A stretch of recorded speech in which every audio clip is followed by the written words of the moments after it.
Hello, all my precious little subscribers.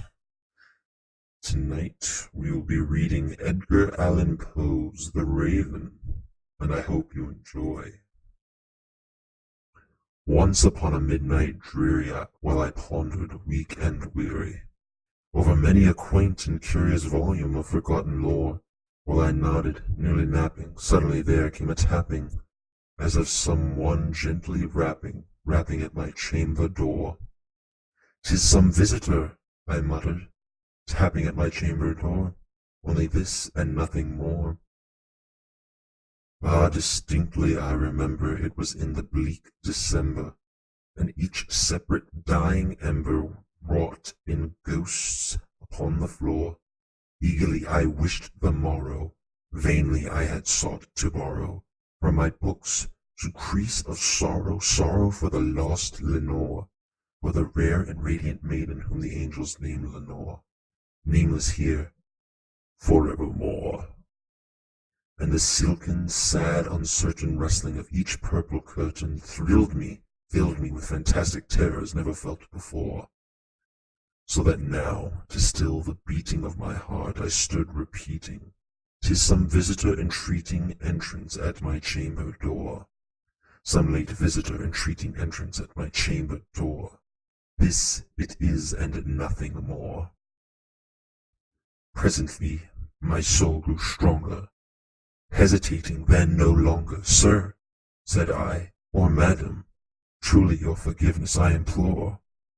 But the fact is I was napping, and so gently you came rapping, and so faintly you came tapping at my chamber door, that I scarce was sure I heard you."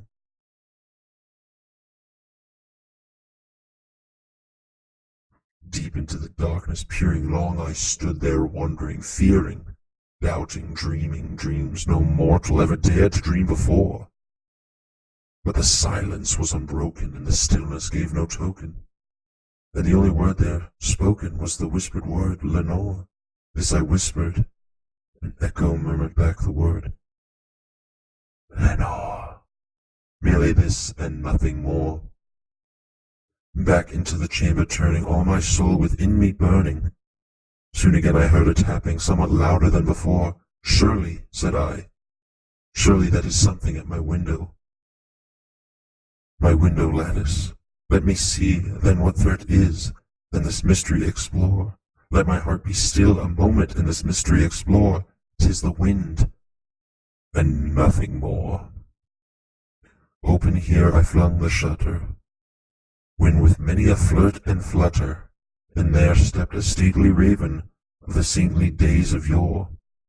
Not the least obeisance made he, not a minute stopped or stayed he, perched upon a bust of Pallas just above my chamber door, perched and sat, nothing more. Then this ebony bird, beguiling my sad fancy into smiling, by the grave and stern decorum of their countenance it wore, "Though thy crest be shorn and shaven, thou," I said, "art sure no craven, ghastly, grim, and ancient raven, wandering from the nightly shore. Tell me what thy lordly name is on the night's Plutonian shore." Quoth the raven, "Nevermore." Much I marveled this ungainly fowl to hear discourse so plainly, though it answers little meaning, little relevancy bore, for we cannot help agreeing that no living human being ever yet was blessed with seeing bird above his chamber door, bird or beast upon the sculptured bust above his chamber door, with such a name as Nevermore. But the raven sitting lonely on the placid bust spoke only that one word, as if his soul in that one word he did outpour. Nothing farther than he uttered, not a feather than he fluttered, till I scarcely more than muttered, "Other friends have flown before.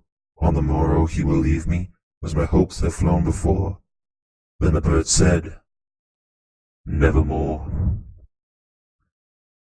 Startled at the stillness broken by reply so aptly spoken, "Doubtless," said I, What it utters is its only stock and store, caught from some unhappy master, whom unmercifully disaster followed fast and followed faster, till his songs one burden bore, till the dirges of his hope that melancholy burden bore, of never, nevermore.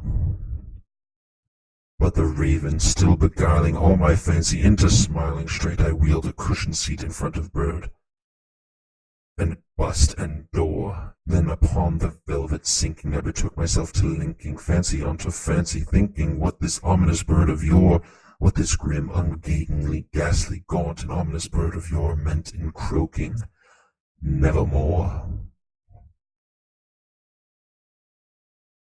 This I sat engaged in guessing, but no syllable expressing to the fowl whose fiery eyes now burned into my bosom's core.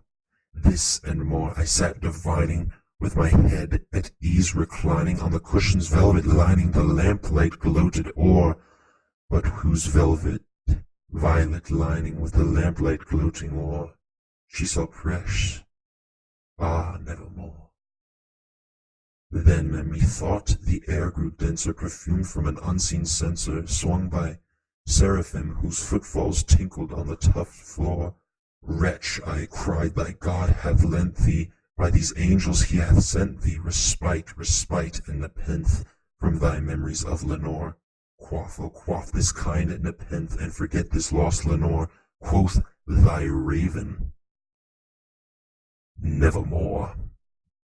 Prophet, said I, thing of evil, prophet still, if bird or devil, whether tempered, sent, or whether tempest tossed thee here ashore, desolate yet all undaunted, on this desert land enchanted, on this home by horror haunted, tell me truly, I implore, is there balm in Gilead?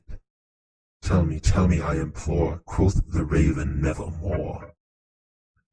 Prophet, said I, thing of evil, prophet still, if bird or devil, by that heaven that bends above us, by that God we both adore, tell this so with sorrow laden, if within the distant Aidenn it shall clasp a sainted maiden whom the angels name Lenore, clasp a rare and radiant maiden whom the angels name Lenore. Quoth the raven, nevermore. Be that word our sign of parting, bird or fiend, I shrieked, upstarting, get thee back into the tempest and the night's Plutonian shore, leave no black plume as a token of that lie thou soul hath spoken.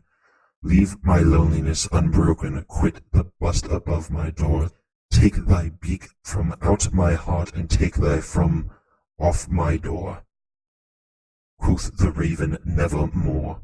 And the raven, never flitting, still is sitting on the pallid bust of Pallas just above my chamber door, and his eyes all these seeming of a demon's that is dreaming, and the lamplight o'er him streaming throws his shadow on the floor.